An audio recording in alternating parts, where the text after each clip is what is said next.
Bonjour à tous et bienvenue dans le 12h45. Voici le sommaire. On célèbre aujourd'hui la journée mondiale de l'épargne, une journée qui met en avant l'importance d'économiser de l'argent pour s'assurer un meilleur niveau de vie et faire sécuriser l'économie.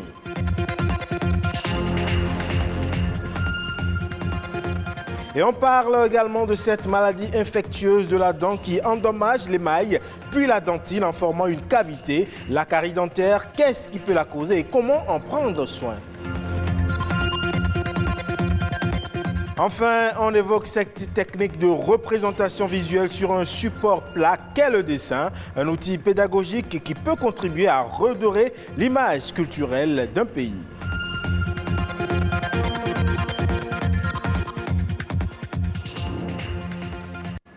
Merci de nous rejoindre. Je le disais en entame de ce journal, ce 31 octobre marque le 97e anniversaire de la Journée mondiale de l'épargne. Comme son nom l'indique, l'épargne est la partie non consommée du revenu disponible qui est mise de côté pendant une période donnée. En cas de situation de crise, elle permet de faire face à des situations imprévues ou de financer par exemple un projet ou encore même de préparer sa retraite. Patrick Adiabodjou nous en parle plus amplement dans cet élément.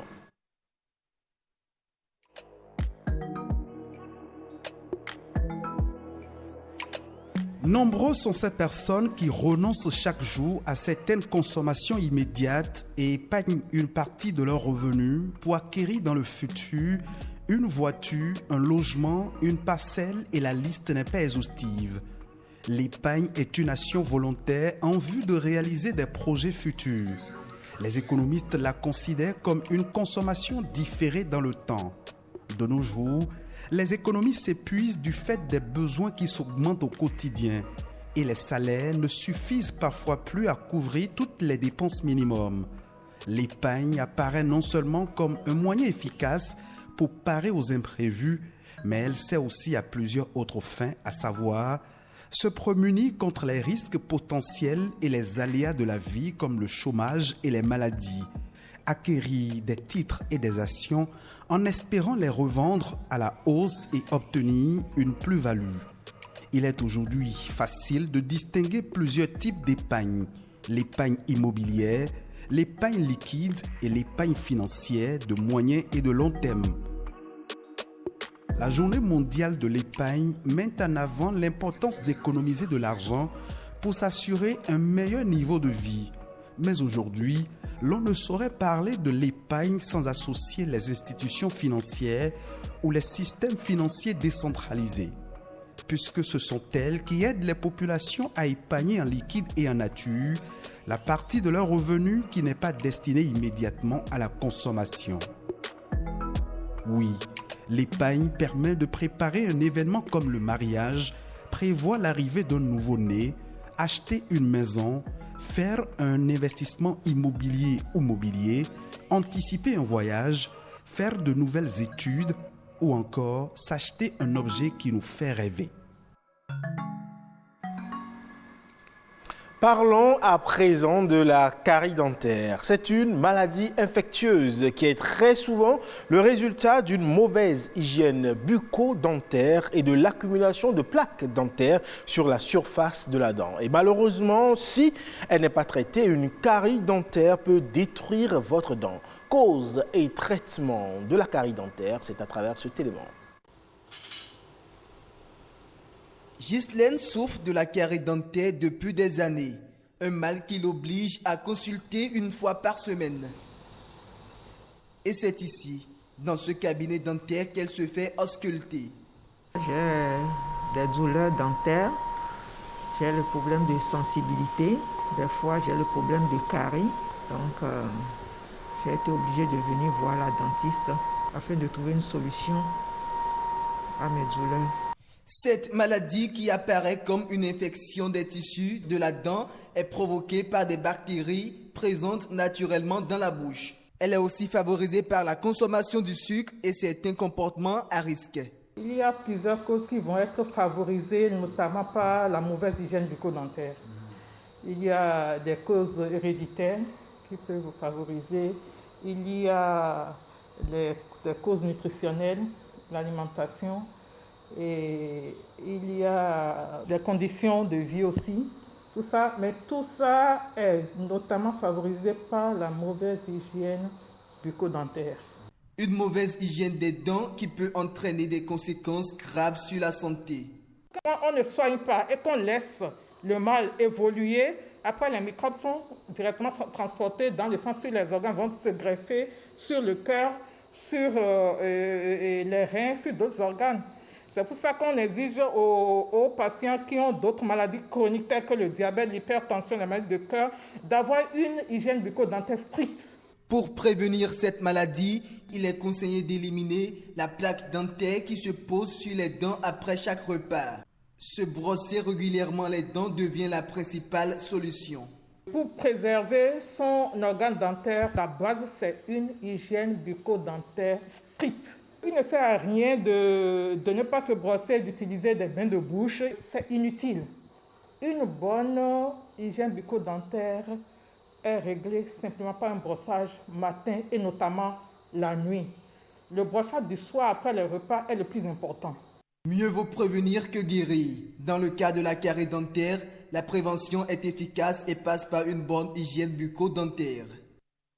Et on change de registre à présent pour parler du dessin qui est défini comme étant une représentation d'objets, de personnages ou de paysages. Il en existe dans sa forme simple, mais il peut aussi prendre des dimensions artistiques et donc de contribuer à redorer l'image culturelle d'un pays. C'est ce que nous dit ici un dessinateur. Dessiner devient un art quand le dessinateur, le simple dessinateur, décide de s'exprimer, décide de donner, d'apporter sa vision du monde. Et à travers une œuvre, et l'œuvre doit avoir des caractéristiques d'originalité, c'est-à-dire l'œuvre doit être originale et l'œuvre doit être unique. Donc le dessin, le simple dessin qui est des gribouillis et autres, devient un art quand l'artiste singularise cela. Voilà. Depuis toujours, le dessin n'est pas très connu en tant qu'art. Le dessin, disons, est un peu ignoré. Mais depuis quelques années, ça commence par petit à petit évoluer. Beaucoup de jeunes s'affirment aujourd'hui en tant que dessinateurs. Non seulement ils le font, mais aussi ils essaient quand même de se montrer, d'attirer la lumière vers eux et faire en sorte que cet art qu'est le dessin maintenant aujourd'hui soit reconnu et que cet art soit, disons, mis à la place, à la place qu'on lui doit. Voilà. Bon, nous avons différents types de dessins. Nous avons la caricature, nous avons la bande dessinée, nous avons l'illustration, nous avons les tatoueurs, nous avons la graffiti.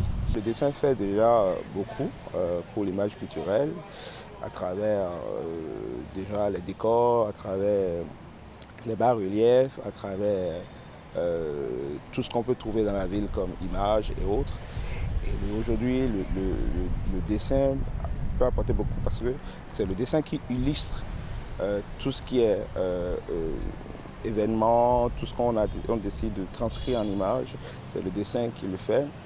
Et le dessin apporte aussi beaucoup à travers des motifs, à travers la création, le design et autres. Donc le dessin apporte beaucoup à l'image culturelle du Bénin.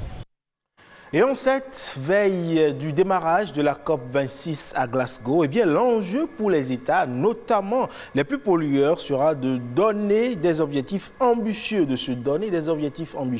pour lutter contre le réchauffement climatique. En Côte d'Ivoire, par exemple, le taux de déforestation est l'un des plus importants au monde. Le gouvernement a mis sur pied une brigade de gardes forestiers, pas comme les autres. Allons à la découverte.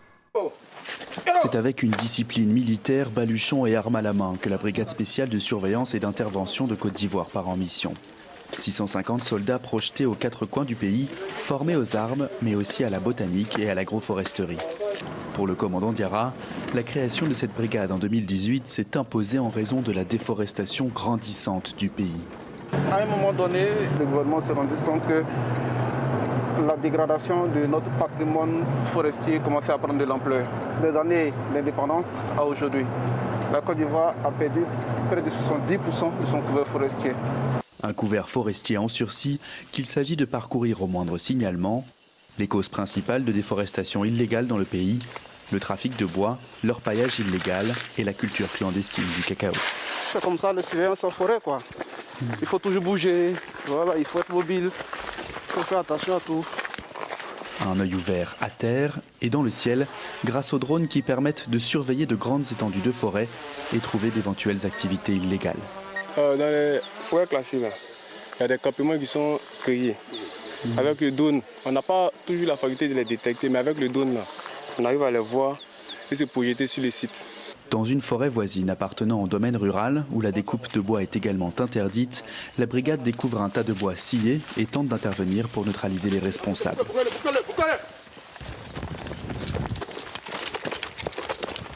Une course-poursuite de plusieurs dizaines de minutes. Au final, 3 hommes sont immobilisés. Faute d'éléments de preuve, la brigade devra les relâcher. Malheureusement, ceux que nous avons appréhendés ne sont pas ceux qui font l'activité illégale, mais ils ne vont jamais dénoncer ceux qui sont de l'autre côté. Et c'est en cela que je leur donnais des conseils, pour leur dire, pour leur faire comprendre que ce que nous menons comme action, c'est vraiment dans l'intérêt de tout le monde, pour qu'ils comprennent que ce que nous faisons, c'est pour nos enfants, c'est pour demain. Sensibiliser les populations rurales à la fragilité de l'écosystème forestier est l'une des missions centrales de la brigade. Car si la surveillance est essentielle pour la défense des forêts, reste la question du changement du modèle agricole, qui contribue à hauteur de 60% à la disparition des forêts ivoiriennes.